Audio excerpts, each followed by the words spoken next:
this is Christiana Simmons, and this is my classroom. In my classroom, joining me today are Miss Rue and Mr. Min. Miss Rue is going to be my camera lady today as I introduce you to Mr. Min. He's who I decided to do my interview about. He has been working here at the Korean Public Middle School for 10 years, and he, before that, worked for 4 years in teaching ELL in an elementary school, and then before that, 3 years at a private after-school academy. So what I did is I sent him the questions I was going to ask him so he could review them and think about his answers, so I wouldn't quite put him on the spot there. He is also, English is his second language, and he speaks it to me every day because I don't know a word. Okay, Mr. Min, my first question to you was, in my class we're talking about different types of learner characteristics, and in your opinion, what's so different about teaching teenagers versus teaching really young children or adults? So your questions are rather difficult, so I arranged my thought here. So sometimes I read it. And I think learners have different motivations and they use different strategies. In Korea, the children learn English as a way of communication because they don't need to worry about exams or tests, and they don't have to worry about going to privileged school like middle school students or the high school students do. And they can I think, in my opinion, that they can copy the English native speakers' pronunciation more easily than the older people. And the problem is that they can get bored easily. So the teachers need to prepare interesting games or activities in every class. So at their ages, they can find out English structures in natural ways like mother tongue. But when it comes to adults, they require clear explanation of English structures because they are already used to deductive reasoning and they can understand abstract things. So if we do kind of the natural approach to the adults here, so they think that, oh, what's the point here? So they need a clear explanation of its structure, or they want to know whether their speaking is right or wrong.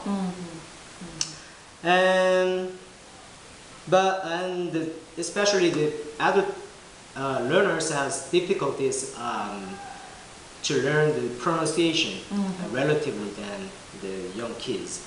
And then, but their strong point is that because of their experience, they can get more various strategies, communication strategies than the young generation. Right. And teenagers, as you know, the teenagers are between children and adults, and so it's more complicated. So they begin to think in deductive ways like the adults, and they begin to understand abstract things, and sometimes they seem to be contradicting themselves. So especially I'm teaching middle school students, and especially the third graders, they are really shy. They are too shy to express themselves, but actually they want to express themselves to other people. Even though they want to pretend to be very independent from other people, but ironically they are really dependent to other people. They think that the communication, the relationship is the most important thing to them. And sometimes they don't seem to have a motivation at all, but they want to have it. So when you teach teenagers, you need to consider their complicated emotions and interests. So in a sense, it sounds really difficult, but once you carry out a good relationship with them or choose a suitable method, they can be good learners. Awesome answer to the first question. And just in case you're confused, third grade middle school in Korea means 9th grade. Yeah, right. My second question had something to do with the Korean school system in relation to what we're learning in class. SMOE stands for Seoul, where I live, Metropolitan Office of Education. And it says that we native speakers are here teaching English as a second language. And I'm not so sure about that. In your opinion, I was wondering, are we NSETs here teaching ESL or are we teaching EFL? And why do you think that? And also, what do you think the difference between ESL and EFL is? I remember that we talked about it before. Yes. We're surely teaching EFL here. As you know, the Koreans usually speak only Korean everywhere. Let me take Filipinos as an example. Even though they have their own language, I remember their own language is Tagalog or something like that. But they use English as a common language also. So that means that they speak English in public places like a school or workplace or something like that. But we don't. We just speak English only in English classes. So that is a big difference. The biggest difference between ESL and EFL is the time or opportunities using English as a way of communication. So the Koreans don't have enough time or opportunity to speak English here. So because of the reason, I don't think we can learn English naturally like mother tongue. There's not enough time. Yeah. They just use English only in English classes that is 4 hours or 5 hours a week. That's not enough at all. So how can you expect them to establish English structures or grammar in natural ways without explanation, without explaining them to the students? I think it's almost impossible. So they need to be explained grammar rules. If it is necessary in Korean also, I have to explain it, the complicated conception to the students in Korean to explain it. And sometimes, although it is kind of very traditional method, but I have to do the boring pattern drills also because we don't have enough time to establish the structures naturally. Get a lot of context. Yeah, Right. Okay.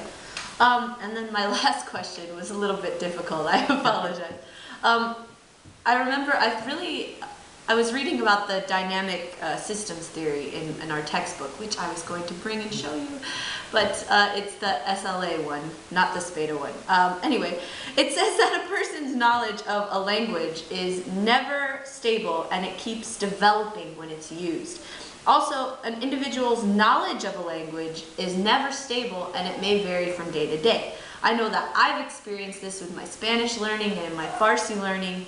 I'm wondering, do you experience this too with your English, and how does this phenomenon affect your being an English teacher in Korea? So I've never heard about dynamic.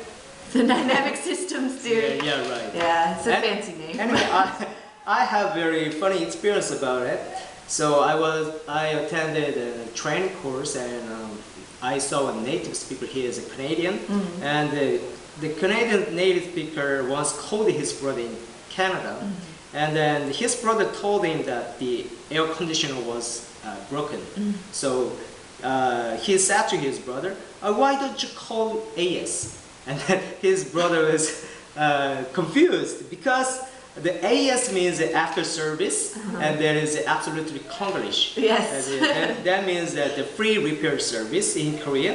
So even though he is a native speaker, but he is confused because he lived in Korea for more than 5 years. Yes, So he is, even though he is a native English speaker, but he is confused whether that is English or Konglish sometimes. Right. So that means that I absolutely agree to that theory that everyone doesn't have a stable the language knowledge here. So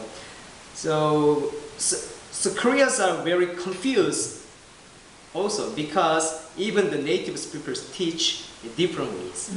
They have different opinions. So sometimes we can easily see that Koreans, they argue them whether which one is right. Because I think my native speaker said it like this, and my native speaker said it like this. Oh, that's right. So I tell my students that don't trust a native speaker totally because each native speaker has a different knowledge about the language or something. And we come from different places. Yeah. Right. And then I also teach them the mistakes and errors are not that important in the daily conversation. So don't focus on the mistakes or errors or something like that. Just the important thing is how to carry your ideas to the other person. Deliver your ideas to the other person. I think that is the most important thing when you learn some language. So in my opinion,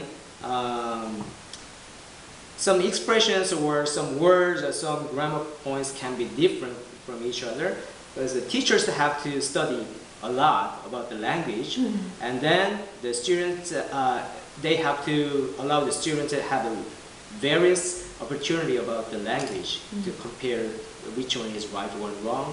It's up to them, right? That's my opinion. All right. Thank you for doing this awkward interview in front of a camera. 감사합니다. Goodbye.